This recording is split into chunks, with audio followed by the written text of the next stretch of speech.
Knowledge is one. Another reason why agents fail.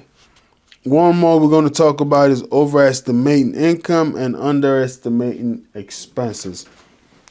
One thing I found out for me, I just did my business plan yesterday or earlier today. You know, I had actually structured it, but I actually wrote down numbers now, right? And I underestimated deliberately. I underestimated income, overestimated expenses, and Hey, future real estate stars, stop wasting your hard-earned money on overpriced courses that don't deliver results. Why pay hundreds, even thousands, when you can get the same training for free? Click the link in the description below and start your real estate journey the smart way. Learn proven strategies, insider tips, and build your business without breaking the bank.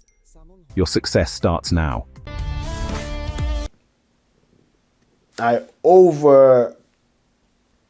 It's not estimate, but the requirement of tasks I need to do, I allocated more time to the big tasks, right? But I underestimated, some people may say overestimate, so if you fall short, you're in a good place. I think I went that route a few years ago, and I don't see that to be beneficial. I would rather underestimate and then come up way higher by doing more, you know. So people go into the real estate industry and they overestimate, oh, I'm gonna make $1 million this year. Excuse me, they fail to account for their expenses, their monthly fees, their office dues, you know, the advertising, you know, gas and all these different fees they got to pay. They don't account for those, but yet they account for all types of income. And then the light bulbs hit them, you know, the light hits them, the light bulb goes off, they don't get the sales they were projecting, but yet they're spending all this money. Now they got to get a job to pay their bills, right? Because nobody wants to be in an area where they're just spending and not making money. So I think people overestimate their income, they underestimate expenses, and then they find themselves out of the real estate industry. Another reason why some agents fail is just poor financial management and cash flow planning. I think who's going viral? Was it Odell Beckham Jr. is going viral about his $100 million lifestyle and how that's not enough to maintain a lifestyle, and we see a lot of retired athletes failing. The same is true in the real estate industry because the checks come few, you know, I wouldn't say few and far between, but sometimes if you get in the flow of things, you can have a commission check every month, multiple commission checks every month. I've seen both, but then I've also seen multiple months go by when I don't get a transaction, right? So what some agents do is they get a commission check and they go spending it as though that is their average. So let's say you make a $20,000 commission check on this transaction, but every other transaction you've done is only giving you $7,000. Don't go live as though $20,000 is your average, you know, salary. You want to live as though you are in the $7,000 average, you know. And then you got to account for months when you don't get a deal. So that even brings your average a little lower.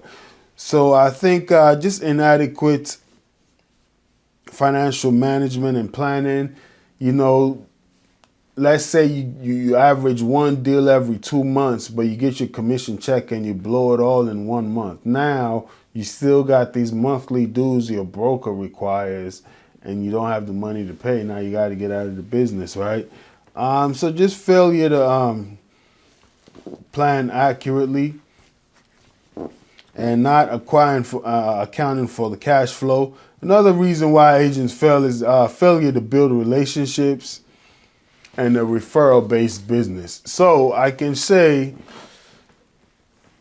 the end of this year, really, it's the referrals that sustained me, right? When I first got into it, I did a lot of paid leads. I actually think that is a business model that works. I've even thought about probably doing that again. It did work. I got almost 10 or 12 transactions 1 year from buying leads. Just from one lead source, actually. So that is a business model. You can sustain things, but you're just going to spend a lot. So your take home is a lot less when you think about it. But, this year, actually, just to give a little story, early in the year, things were just like slow, right? Things were going, but you can just tell you're spending a lot on trying to buy leads, but none of them are translating. And then you just know, okay, this is not me. You're hearing it, and you're seeing so many other signs that the market is changing. So you just say, you know what? Let me stop wasting this money on ads. And then you're still able to close deals, and you see, oh, these are referrals from people I dealt with before. And there are some agents who have 100% referral-based business. That is a business model. So when you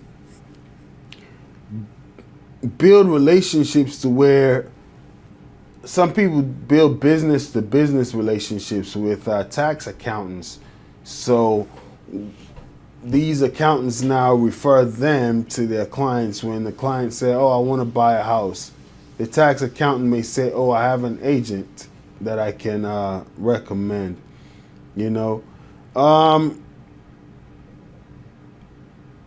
I would say another one is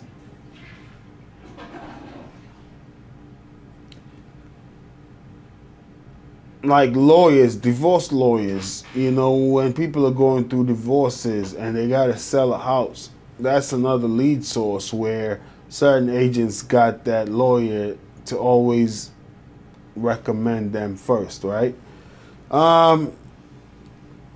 Another area that causes agents to fail is not investing in training, coaching, or skill development.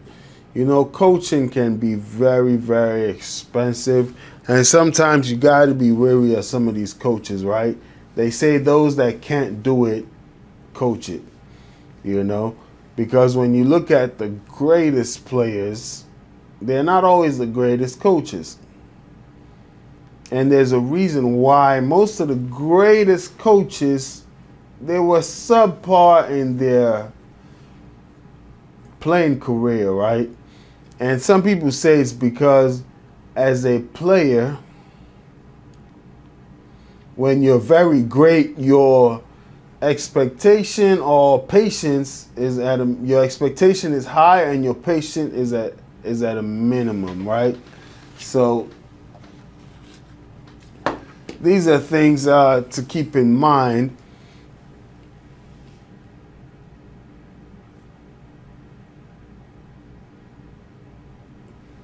Some of these coaches,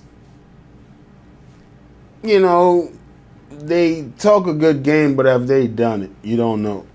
So I get the apprehension as to, I don't know about this coach right here. I don't know about paying for this skill right here. I don't know about paying for that. Anyway, I will say this much.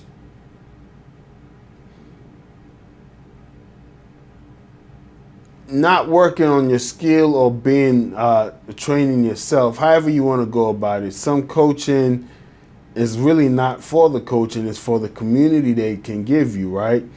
When you got like-minded individuals holding you accountable, that can help, a mastermind group that can come up with different strategies on how to enhance just the workflow, right? Or if you don't feel like doing that, take it upon yourself to learn a new skill of your trade,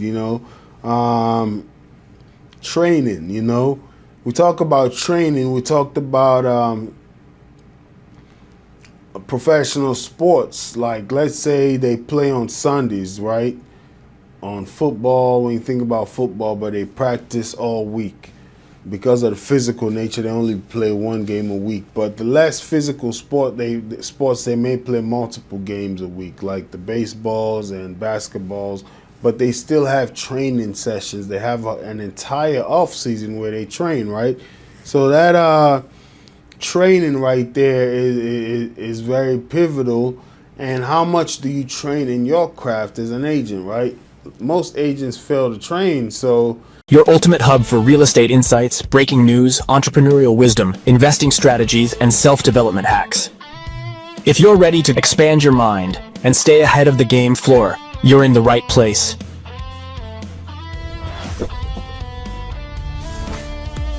Subscribe now. Your future self will thank you.